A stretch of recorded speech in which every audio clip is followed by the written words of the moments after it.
Sveiki visi! Šiandien esam Suvalkijoje, mūsų gražiam krašte, Marijampolės rajono savivaldybėje, pas Povilą ūkyje. Šiandien esam Dominatoriaus lauke, kadangi neseniai teko matyti mūsų kaimynų žemaičių klipuką. Jeigu kas dar nematėte, tai prašom pažiūrėti, jis bus čia pakabintas. Labai buvo nustebę žemaičiai, kad puikiai auga ir vystosi rapsas.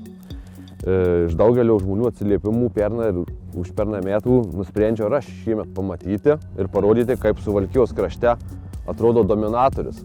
Kadangi ir pas mus jis puikiai auga, veši ir kaip šiandien matom, kad praktiškai reikia batų iki kėlių arba net žvėjo kostiumų norint įeiti į lauk. Žieminiai rapsai yra pasėti po žieminių kviečių. Nedaiginom laukų, kadangi paprasčiausiai nebuvo laiko, stengiamės pasėti kuo anksčiau, kadangi buvo sausra, taupėm drėgmę. Tai buvo pereita giluminiu skutiku Horštaigerio labai giliai ir paskui pasėta vadinamo biodrilium pakrikai, išbertas rapsas su kogerling sėjamąja ir taupant drėgmę buvo privoluotas. Tai šiandien matom, kad rapsas atrodo pakankamai neblogai, kadangi pavyko mums laiku pasėti. Tai buvo padaryta rugpjūčio 18 dieną, ko žemaičiam nepavyko padaryti, tai linkiu kitais metais jiem pasitaisyti ir pasekti mūsų pavyzdžių ir galbūt pas jūs kitais metais bus toks pat įspūdingas rapsas. Aišku, šiek tiek galbūt man nepavyko pagauti to tankumo, nes visą laiką stengiuosi, kad būtų apie 40-50 augalų kvadratiniame metre, apsidraudžiant, kad iš po žiemos įvykus kataklizmom kažkokiom, tai kad turėtų tokį rezervą, kad nebūtų einant pliku lauku, kur kažkur pavieniai rapsai, iš kurio nebūtų galima gauti reikiamo derliaus potencialo ir sutikrinti gerą derlingumą sekančiam sezonui. Tai iš tiesų esu pakankamai patenkintas rapsu. Lyginant su kitom veislėm, tai pasėjus Dominatoriaus veislė vystėsi greičiausiai. Praktiškai labai greitai dygo, net nesupratau, kas darėsi, nes tiesiog lapai išvirto. Sakau, jau gal tas kūgėlis pabėgo ar kažkas, tai važiavom į laukus tikrint. Perpjauta buvo labai mažytis, pavyko laiku sustabilizuoti, bet kadangi kaip ir kiekvienais metais mūsų gamtinės sąlygos keičiasi, jau prarandam žiemas, slidės yra kokius 3-4 metus padėtos ant viršaus, tai iš tiesų pakankamai greitai auga ir reikia stabilizuoti gal net kelis kartus, bet šįmet man užteko padaryti vieną kartą, kadangi labai puikiai susitvarkėm ir nemačiau reikalo daugiau investuoti. Turiu 12 metų patirties, kur konsultuojamės ir su vadybininkais, ir tikrai profesionalais ir pabandom tai vieną, tai kitą, nes esu toks žmogus, kuris mėgstu iššūkius, mėgstu bandyti vis kažką naujo. Tai šįmet taip ir papuolė, kad pabandėm Dominatorių ir, kaip sako, likom nustebinti, nes labai, ką dabar pastebėjau, labai daug šoninių ūglių yra, puikiai dirba. Gal iš tiesų, kaip ir minėjau, kad tankokai pasėjau, bet tai nėra didžiausia problema mūsų. Bus pakankamai ir naujų dar pasiruošęs yra žiemoti. Šoninių ūglių pakankamai irgi yra nemažai. Tai darau išvadą, kad turbūt ir pavasarį pakankamai gerai šakosis, kad jeigu jų liks mažiau, tai bus dar geriau.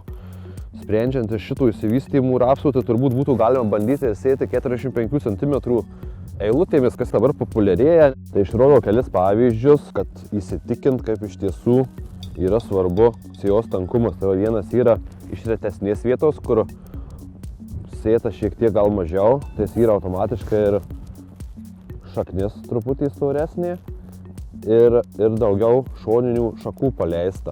O iš tankesnės vietos, jeigu taip jau žiūrint, jis automatiškai ir daugiau ištysęs, šaknis jau kūdesnė ir plonesnė, šoninių ūglių ne tiek daug, bet čia daugiausia turbūt būna galų laukėse, kur persisėja. Tai iš tiesų reiktų pasižiūrėti vizualiai, kaip atrodo šiandien dienai šaknis, nes tai mūsų pagrindinis rodiklis. Ir matom, kur tankesnėje vietoje, jeigu žiūrint, boro šiek tiek trūkumas buvo, jau šiek tiek patysęs, bet dar nėra tai baisiai. Aišku, galėtų būti geriau, bet ką padarysi. O retesnis, iš karto gražnesnis ir kūgėlis, koks centimetras pusantro nedaugiau ir pati šaknis sveikesnė.